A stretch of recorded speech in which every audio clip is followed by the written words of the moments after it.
Hello, my friends. I'm back. It's been a few days since I've done the podcast. I just needed a bit of a break. And so I hope that inspires you to take a break when you need it, whether that is from people in your life, from work, from like certain obligations, whatever that happens to be. Taking a break means that we have the energy to keep going, right?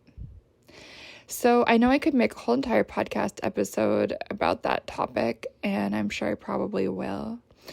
But today I feel called to talk about something a little bit different. So let me just introduce the podcast. So hello, friends, and welcome back to the Secrets of a Witch podcast with me, Sabrina Scott, where I talk all about life, love, healing, happiness, what else? Witchcraft, magic, tarot, spirituality, and everything in between. And I know this is a witchy podcast, which is not exclusively about witchcraft, because honestly, I think that there is spirituality, there is wisdom to be found in pretty much fucking everything, to be honest with you. And it is through that lens of witchcraft and magic that I see literally everything around me, and sometimes I think it's helpful to talk about that, and sometimes it's helpful to like lean into, I don't know, like thinking about things like from a trauma healing perspective, like psychologically, etc. Like sometimes the answer is to do a magic about something, and sometimes the answer is to like go to therapy and think thoughts and like read a book and journal.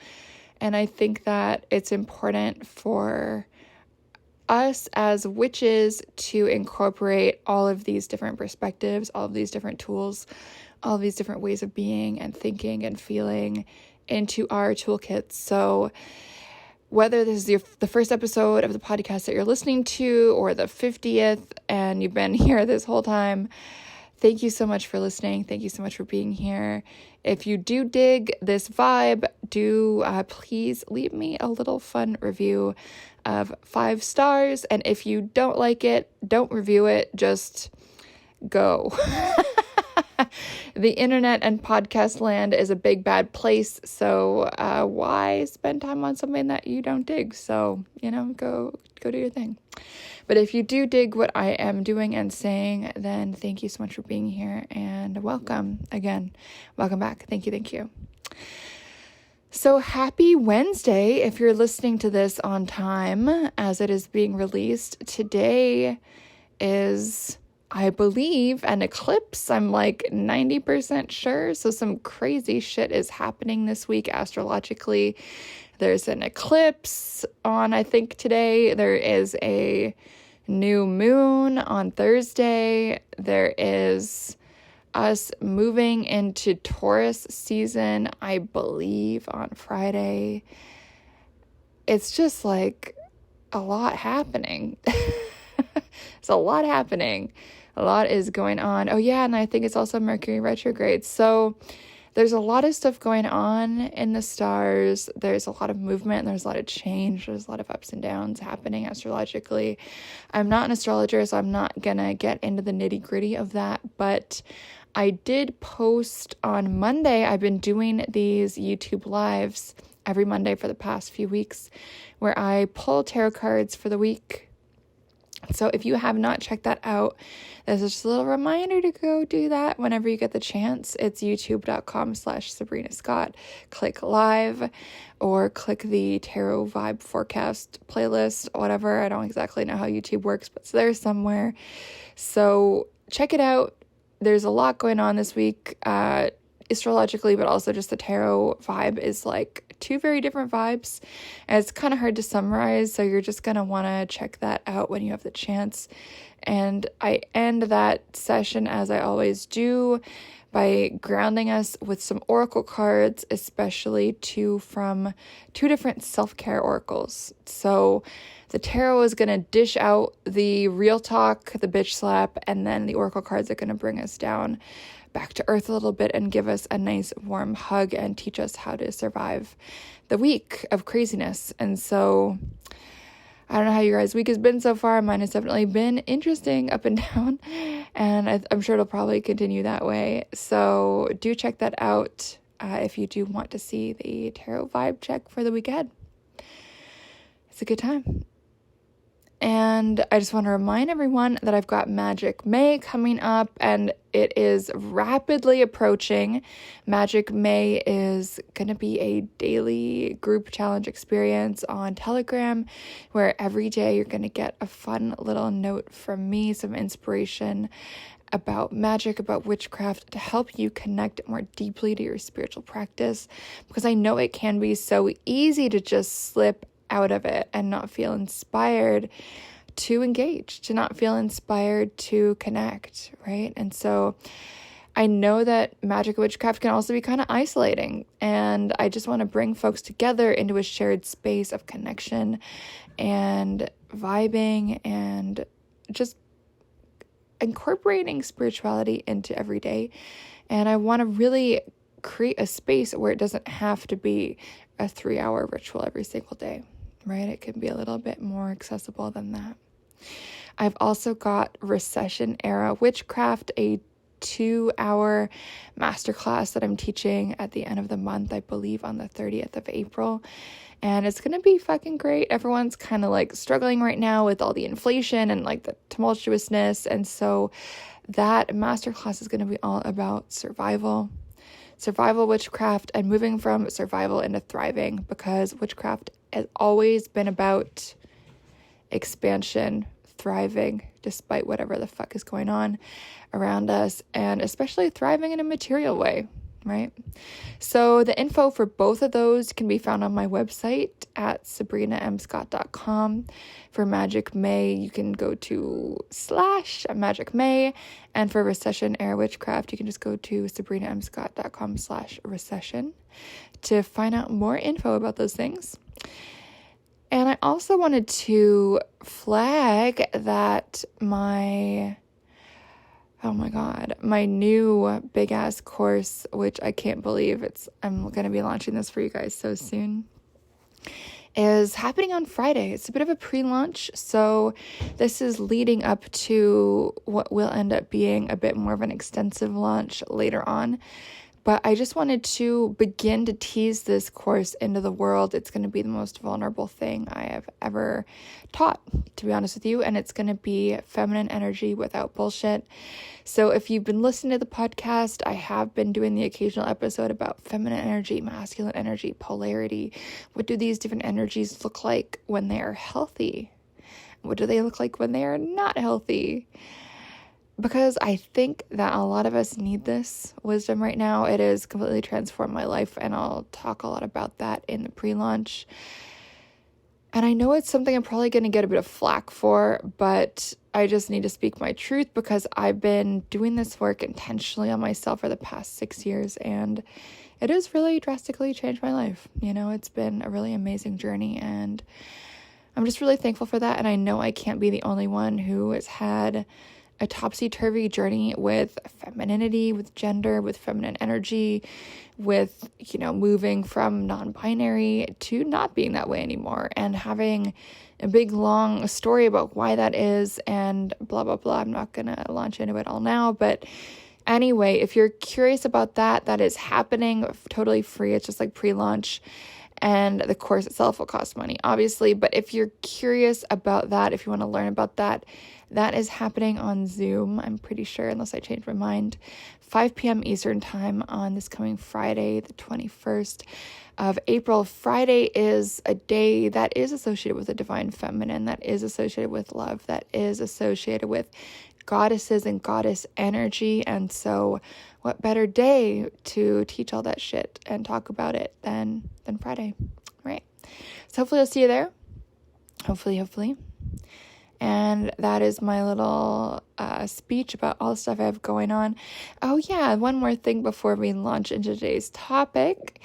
I am looking for 2 more folks to be my introductory price people for feminine energy coaching. And so if any of the stuff I'm talking about resonates, do reach out. There's 2 more spots. out of 6. I want to do this at a just introductory price while I begin to start teaching about this and I begin to start coaching with this one-on-one. So I don't know, like I just think it's good to do an introductory price while I'm beginning to teach on this. So that's what's happening. So if that calls to you, send me an email, ceo@sabrinamscott.com, and I'll send you the little linky link to enroll in that. I think it's going to be really, really fun.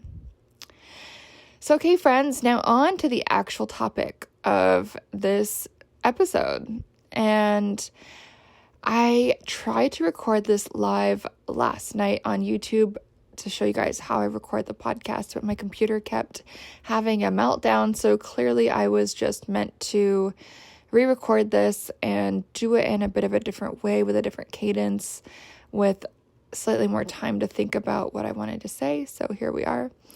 And so my disclaimer, just first and foremost, is I'm going to be talking a little bit about Love is Blind, the reality TV show that you can see on Netflix.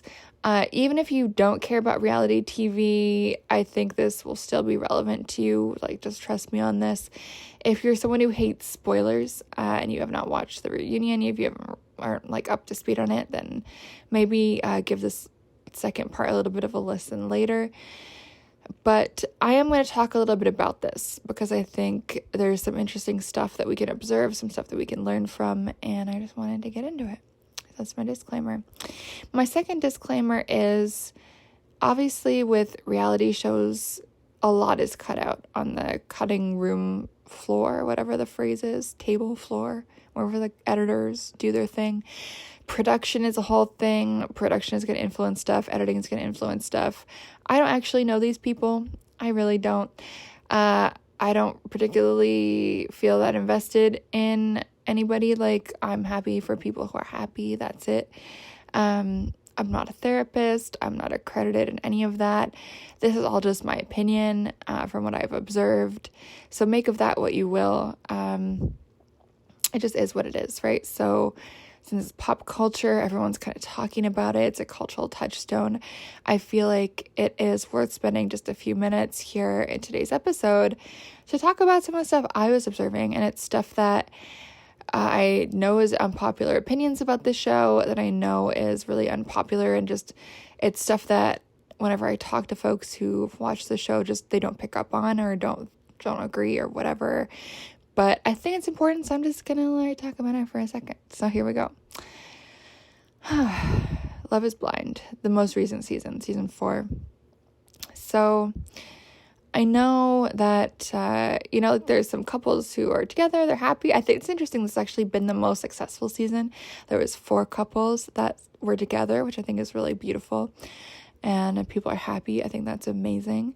And there was one couple that split, and that couple was Marshall and Jackie. So first of all, I am hashtag team Jackie and Josh. I think they're so cute together, despite Josh looking like a total lunatic on the show. Like, he seems like a solid dude, like, on social media.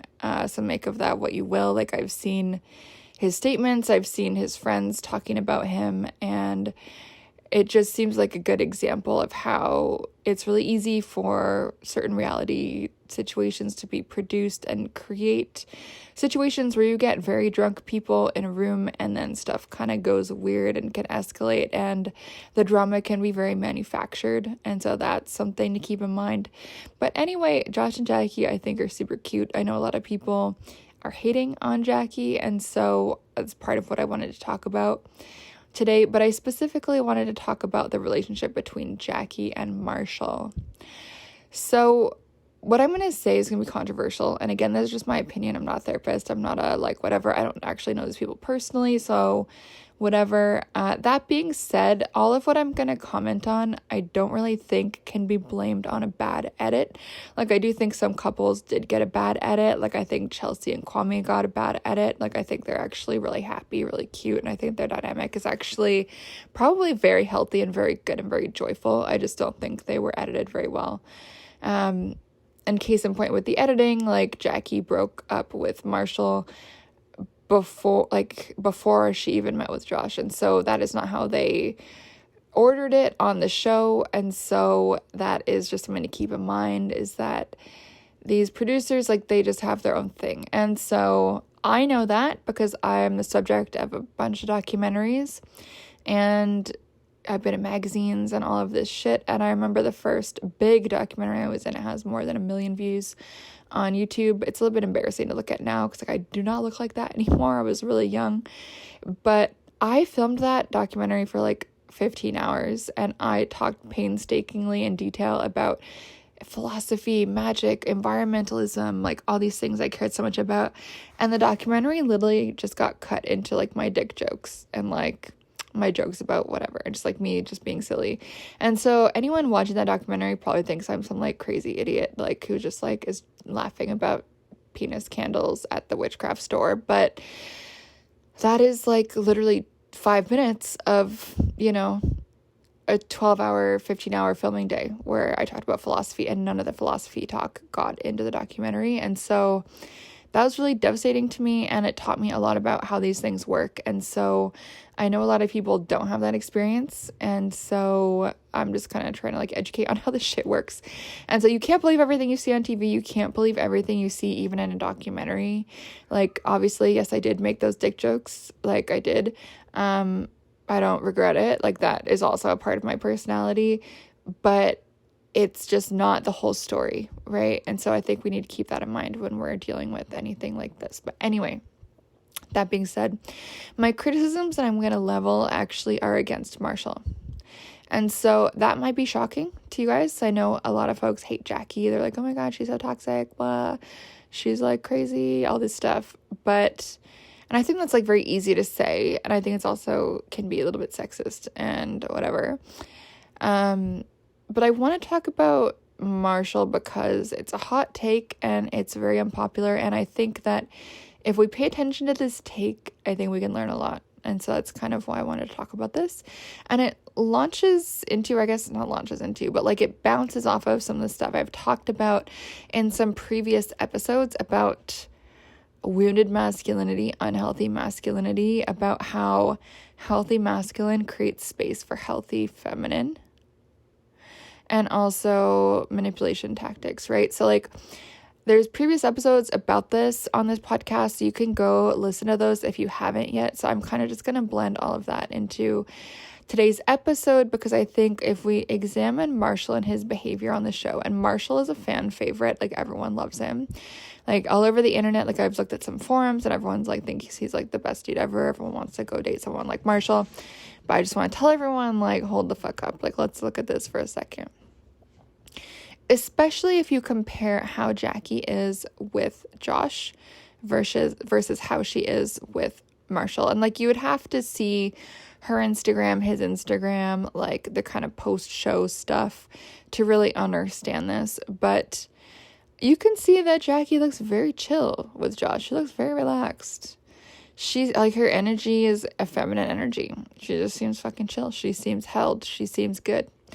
And, you know, other than Josh being a bit bonkers on that party scene on Love is Blind, I'm sure you guys know what I'm talking about if you've seen the show, where he was super wasted. Apparently what was going on with that was he was dropping like 15 pounds for some kind of like martial arts thing that he was doing, and so the alcohol slapped him a lot harder than he thought it was going to.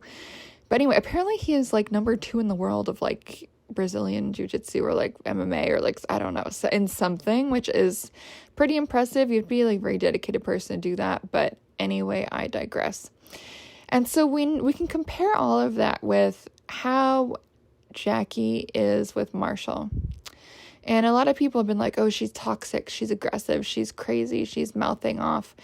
But if we think back to my episode about how healthy masculinity creates space for healthy femininity, and how feminine energy is protective, and how when we move from our feminine energy into our masculine energy with somebody, often that is a sign that we are not in a safe place.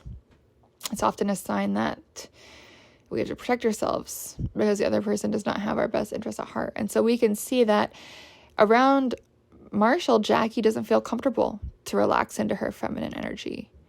She is fully in her masculine energy with Marshall. And I think that is largely because of how Marshall behaves towards her. He's possessive. He's controlling. He's manipulative. And I'll explain how, because I'm sure a lot of you guys probably missed it. It's easy to miss. It's easy to miss if you don't know what to look for. Because I think a lot of people are like, oh, he made her breakfast. How nice. What a nice guy. And it's like, okay, yeah, like I love when people make me food too. But we have to look at the bigger picture. Just as I said in my manipulation red flags episode of this podcast, overgiving and love bombing and all of that, like it takes time to see if that's just someone genuinely giving or if that is a manipulation strategy. My personal opinion is that with Marshall, it was a manipulation strategy in order to make Jackie feel indebted, in order to make her feel inferior, in order to make her feel like, oh my God, wow, whatever. So there's a lot to be said here. I'm trying to figure out what exactly it is I want to talk about first. But there's a possession in the pods first and foremost. I'm not going to dive deep into that, but if you go rewatch it, you can see that Marshall was ready to like bitch slap Josh or whoever, and like he was just really possessive. He would not let Jackie make up her own mind about who she wanted to choose. He basically strong-armed Josh out of the picture, and like we might see that as, oh, like he fought for her. That's empowered masculinity, but it's actually not. The way that he did it is actually quite toxic and quite manipulative and controlling, in my humble opinion. So that is one thing. We also have the scene where he was pushing his jacket on Jackie when Josh showed up. So Marshall was using that as a way of being possessive, of seeing Jackie as an object that belongs to him. Even when she was saying, no, I don't want that jacket on me. He was pushing her. That is not healthy masculinity. That's controlling. And notice that she was kind of aggressive because he did not operate from a space of healthy masculinity to inspire her soft feminine energy, right? So it's like a dance of energies that we can notice. What else do I want to address here? So one of the things that a lot of people I think are misinterpreting was a scene where they're arguing, Jackie and Marshall, where Jackie is basically saying she wants him to be a bit more aggressive, a bit more manly. And people are misinterpreting that to be like, oh, she wants to be abused. She wants to be slapped around, like, outside of the bedroom. But what I see it as, she just wants someone who is going to be assertive in a healthy way as opposed to an aggressive, manipulative, passive-aggressive way. After they had that discussion, which I think is fair, Marshall apparently left for 3 days, gave her the silent treatment. Completely disappeared. That is not a behavior of a healthy person. And I actually think that is if you guys know John Gottman, him and his wife run probably the most long-term and most well-respected institute that studies healthy romantic relationships. And that basically Marshall's behavior, like they call it like the 4 horsemen of the apocalypse or something like that. I can't remember. And one of them, I believe, like, oh God, don't misquote me on this, you guys, but I'm pretty sure one of those is like stonewalling, basically. And that's what Marshall is doing. It's not a good thing. Marshall also calls Jackie a project, which shows that he only wants to love people that he can pity. He wants and have contempt for. He wants to be superior, in that position of superiority, and be with people who he thinks he's better than, so he can fix them and keep them feeling insecure so that they beg to be with him and all this stuff. And obviously, again, this is my disclaimer, I don't know these people, but this is what I'm observing based on what has been recorded on the show. And it's my opinion that these particular behaviors that I'm describing, no amount of movie magic or editing would remove the weirdness and the fuckery from this behavior. Right. And the other thing that I've seen the receipts for online, and I'm apologizing now because I'm going to be saying a slur. Actually, I'm just going to spell it out. I'm not going to say it. So Marshall called Jackie a Tranny. And in my opinion, it doesn't make sense to date someone that is going to, first of all, like, use that as an insult, someone's like gender history as an insult. Second of all, I don't think it's a sign of a healthy individual who is going to try to hurt someone in the heat of the moment in an argument, if it's someone that you want to be with and cultivate a relationship with. So a lot of people are saying, well, Brett and Marshall, they're like healthy guys on the show. But if you think about it, can you imagine Brett ever saying that to Tiffany in the heat of the moment? Can you imagine Brett leaving Tiffany for 3 days if she brought something up that she wanted him to do? Can you imagine that happening? Because I cannot imagine it. And a lot of people are saying like, oh, well, it's just because Jackie was crazy that brought that out of Marshall. I actually don't think that's true. I think it's the other way around. I think any craziness on Jackie's end, I believe, was inspired by and exacerbated by Marshall's likely manipulative behavior. That's my opinion, based on the reasons I've just given. And there's so many other things in the show that are, I think we can notice. I think it was very petty. He requested the ring back. Clearly that was a request meant to injure her. I think it was great that she decided to stay strong in that. He did not buy the ring. Netflix bought the ring. It makes no sense for him to ask for it back. It's a petty barb that he was throwing at her. Not cool. Not healthy. And so again, the reason I'm saying this is because it's very sneaky, right? This stuff is very sneaky. The manipulations are sneaky. It's all very sneaky, right? And I think one thing that manipulative, angry men are very good at doing is making their victim seem like the psycho one, that make her seem unhinged. And I think we can see that with the Johnny Depp and Amber Heard thing. If you are team Johnny Depp, literally unfollow me right now. That's not my vibe. I did an Instagram live about this back when it happened. I'm not going to get into it right now. But I think abusers, and whether or not someone is an abuser, I'm not making any accusations against anyone on the show. I'm not making any accusations against Marshall. I'm just observing what I've observed.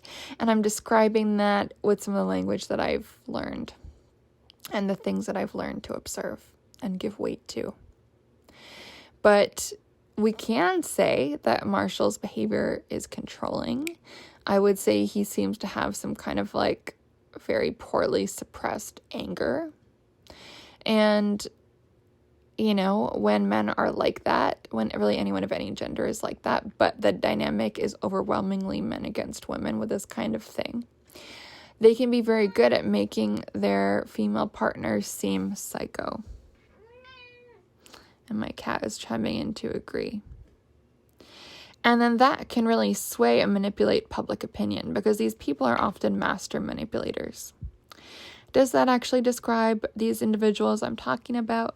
I have no idea. They are real people. They're not characters on a show. And so I make no claim to know what their lives are actually like.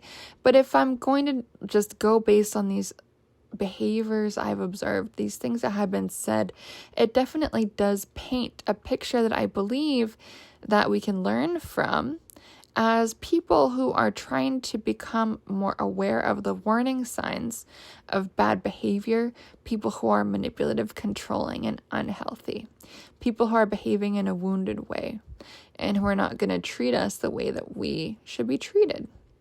And I think we can see that.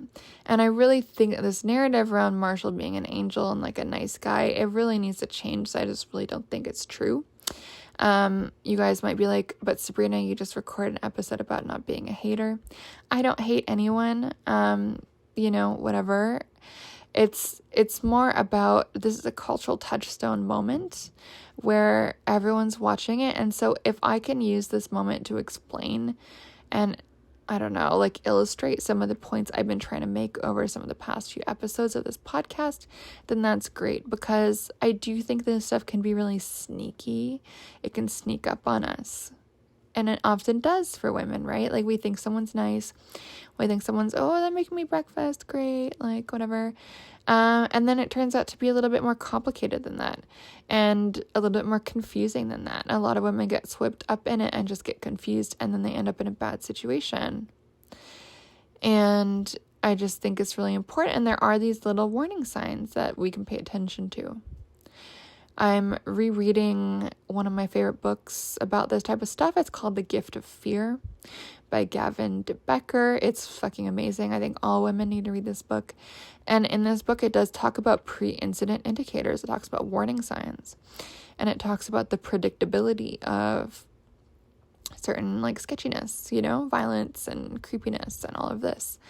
And so, you know, I think it's important to just be aware of some of these little, like, this behavior is kind of weird. And even if someone doesn't escalate to the level of abuse, I think there's less healthy folks that we maybe don't want to be around, right? I think that's just important, especially as women, to protect our peace, to honor ourselves, and to not ignore the wolves that are in sheep's clothing. And in my opinion, Marshall fits that description. Again, I'm not making any allegations against him. I'm just kind of sharing my thoughts about some of the behaviors that I witnessed of his on the show. I do think Jackie has been painted with a very unfair brush. I think it just wasn't a fit, you know? And we see him trying to force her to have a conversation, like, after this big party when she had to work the next day. And so there's this very, like, not taking no for an answer, like privileging his vibes over hers, right? And I could say a lot more about this. I've already talked a lot about it. But I do think it's something that's important to look at these shows, obviously with some media literacy in our back pocket, with a critical eye. And I know that a lot of people don't watch these shows with a critical eye because, you know, I was out with some people the other day and they're like, oh yeah, I love watching these reality shows because it makes me feel better about my life. Like, at least my life isn't as crazy as these people. And I'm like, at least I'm not as crazy as that person. It's like, oh my God, that is so, like, the wrong attitude to have, in my opinion. Like, I really just think that's, like, a fucking weird thing to think. So anyway, like, my opinion about these shows is we can learn from them. We can learn about human behavior. We can learn about human psychology. We can learn some red flags. We can learn about compatibility. We can learn about incompatibility. We can think, like, how would I behave in that situation? We can think, like, am I making those mistakes? If I made those mistakes, what could I do differently? If, like, you know, and, like, we can ask ourselves all these questions. It can be an opportunity for self-growth, self-reflection, and learning if we allow it to be. Right? Because I think when we just decide to shit talk and be like, oh, well, at least I'm not as crazy as that person on the show. At least I'm not as hinged as whoever. I think that's a missed opportunity. It really is. And I think there's also role models on the show of, like, wow, that's couple goals. Like, I think Brett and Tiffany are so perfect together. They're clearly, like, vibey as hell and just amazing. Cool couple. You know, no drama, super chill. At least that's what it was edited to be, and I believe that to be authentic, and so that's really lovely. And so we can learn from it, right? We can see this opportunities to learn from how these people are interacting with each other, right? Despite the fact that, yeah, there's going to be some editing, there's going to be a lot that is left out, and there's going to be so much that we'll never know, right? So these shows are only like 1% of all these people's interactions, and all of us strangers in the audience are making these assumptions and reading into stuff based on what information we have. But I do think we can read better and worse into what we see, and then we can read more accurately and less accurately into what we see. I think there's a surface level, like, you know, interpretation that a lot of people maybe have about the two people that I'm talking about. But I think there's also a bunch of giant red flags if we pay a little bit more attention. And so when we see these things from, masculine energy in a healthy way, I would say that would be Brett in the show. I would say Brett is in his empowered masculine energy in the show. I believe that Marshall is not in a healthy, empowered masculine energy. Right? We can see that Tiffany is in her empowered, healthy, feminine energy. When Jackie was with Marshall, she was in an unhealthy, disempowered place. She was in her masculine energy because she had to be to protect herself emotionally from what she was going through with Marshall, is kind of what I see. And yet she was able to relax into her feminine when she's with Josh, which we see on Instagram, and we also see in the video, the Zoom video that was presented in the reunion. Right? Which is very interesting. Very, very interesting to just observe. And I know this is not going to be a popular take, but I urge you to rewatch this show if you can be bothered with some of what I've had to say in mind, and just notice people's energy. And I could say a lot more about different of the people on the show, feminine energy, masculine energy, healthy, not healthy, for sure. But I've already talked for long enough. So I want to leave that with you guys for now, and just leave that with you as an opportunity for further reflection. Again, I'm not saying this to demonize anyone or to throw anyone under the bus, more just to say this is an opportunity for growth and learning and observation. And I think rather than just seeing these as like popcorn bubblegum bullshit shows that we just watch to feel better and superior, I don't think that's really the way to do it.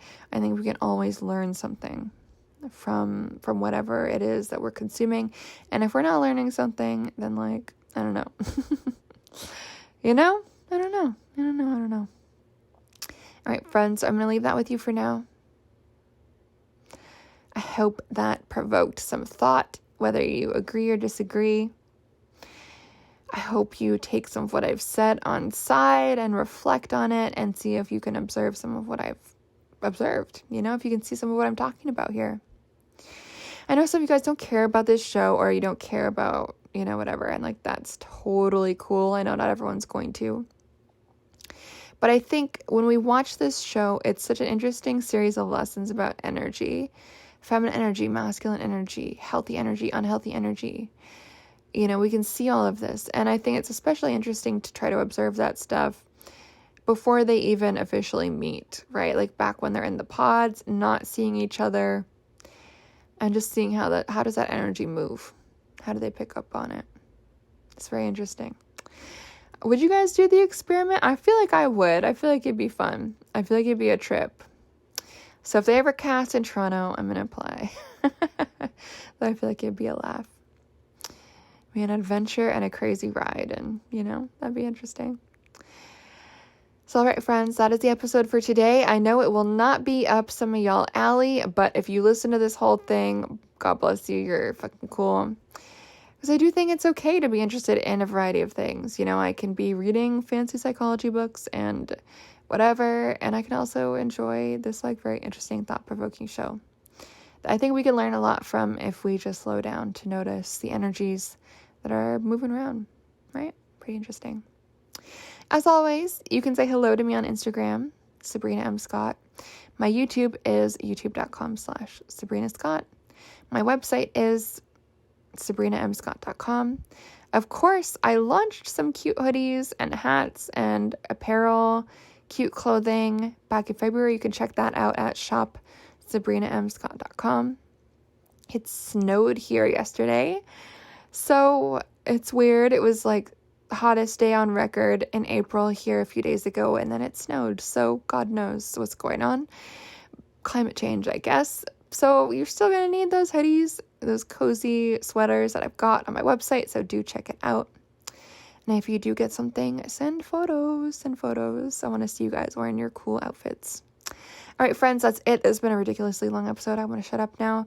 Hopefully I will see you on Friday at my pre-launch for Feminine Energy Without Bullshit. If you want to be in touch in the meantime, ask me any questions, say hi. You can do so at CEO@SabrinaMScott.com. And I'll see you in the next time. Bye.